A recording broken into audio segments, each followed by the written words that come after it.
大家好，今天我们要跟各位介绍的就是工作窗格以及立即显示列。工作窗格事实上就是我们在使用工作区以外辅助我们的工具，像是左边的导航者以及上方的工具列。那当然还会有一些像右手边的辅助窗格，它平常是隐藏起来的。当我滑鼠点过去呢，它就可以透过不同的页签来去做一个切换。那当然，如果我要固定的话，我可以直接点选上方的固定，或是直接点选2下，那它就会固定在右手边的工作区域。这时候你可以发现，刚才的页签都已经变成上方的页签了，我就可以直接在这上方去做一个切换的动作。如果我今天要再度隐藏，我就把旁边的自动隐藏去做一个开启，丁选取消，它就可以恢复到隐藏的样式。那当然，我再点2下，我就可以直接丁选去做一个开启。想要切换不同的页签呢，你必须点选上方的页签集，在这边呢去做各个不同的页签的切换。当然，有一些页签我们平常用不到，我们可以把它关闭。如何去开启未开启的页签，或是把它关闭？在上方有个下拉选单，直接点下去，这边可以显示所有的页签。所以呢，我可以直接将这边的页签呢去做一个点选开启。如果在中间上方的区域，这边有一个叫视图的页签，最左边也有工作窗格，我们同样可以透过这边的下拉选单来去执行。那当然，有时候我们在工作当中，我们比较常用到页签会是这些属于工作上面的页签，不会特别去选到视图的页签。在左边的上方还是有一个类似快捷键的下拉选单，在这里我就可以同样的去开启或是切换各个不同的页签。所以左手边的工作窗格呢，它都可以透过不同的连结页签呢去做一个快速的切换。接下来，如果我今天在工作当中有需要，我可以单独将这个页签直接拖移到画面的任何一个区域都没有问题。假设我今天工作结束了，我想要将这页签放回到原本的页签集当中，很简单，只要在上方点2下就可以了。另外，所有的页签都可以像这样子，透过拖移的方式放置到任何区域。在拖移的同时，工作区都会有像这样子的一个停靠标志，直接快速的把你的页签停靠在任何的地方。蓝色的区域就是会提示你说，假设我将视窗停靠于某个位置，它实际会存在的区域与占用多少面积。除此之外，我也可以去创造新的工作集。我只要将拖移的工作窗格直接滑到另外一个工作窗格，它就可以去做一个结合。这时候你可以看到同一个工作窗格，它分为上下2个不同的工作窗格，可以交互去运用。那当然，我另外可以拖移，把它合而为一，变成一个工作窗格，然后去做一个切换。使用完毕之后呢，一样再点2下，它就会回到总工作窗格。另外有一些工作窗格，它是没有办法去做一个合并的，它本身就是浮动的工作窗格，像 YouTube 这种呢，它就是会在画面上任何一个角落，但它不会跟任何工作窗格去做一个合并的动作。接下来我跟各位介绍如何在视窗中去检视模型的各个视角。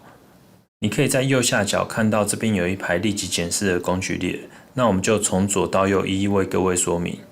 首先是缩放区域，我在点缩放区域的时候，它会以2点的方式去做一个呈现，所以呢，我就直接这样子去让它去变成一个缩放，从左滑到右变成一个框格。所以第一个是框选缩放，再来第2个，它是直接的缩放，直接用滑鼠的滚轮去做一个缩放的动作。除此之外，我们可以利用滑鼠的左键去做一个滑移，也是缩放。这个跟我们平常 Ctrl 按着去滚动滑鼠的功能是一模一样的。第三个叫四合，也就是说，在档案中所有的元素，你都可以一次性的呈现在整个画面的正中间。再点选这个，你就可以看到这个档案里面所有的东西。这个功能也有快捷键，就是 Auto 加 F， 它就是摆放自中。下一个就是平移，点选平移呢，我们就可以平移画面中的物件。这个我们平常按 Shift， 然后压住滑鼠中键去做一个平移拖移是一样的意思。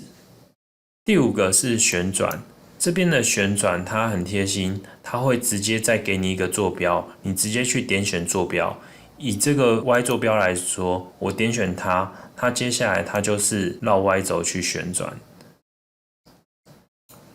滑鼠放开，一样坐标会出现，点选 X。我就可以压着滑鼠左键绕 X 轴旋转，以及 Z 轴绕 Z 轴去做一个旋转的动作。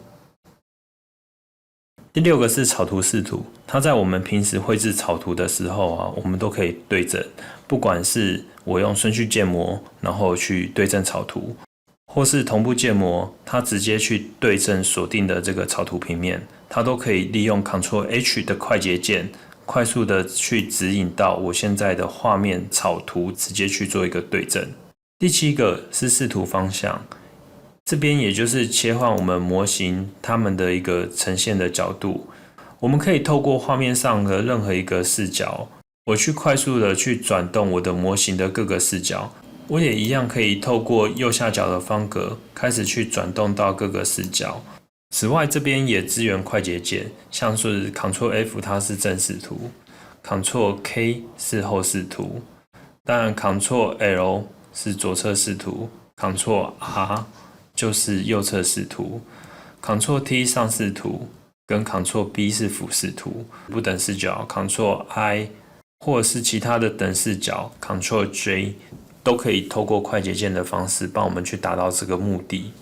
另外，在视角这个地方啊，我们可以去转动到某一个视角，它会记录到角度跟缩放距离。这时候我发现，这个孔位它对我很重要，我要快速的去到达这个孔位的一个视角，我就可以去储存目前的视角，给它一个名称。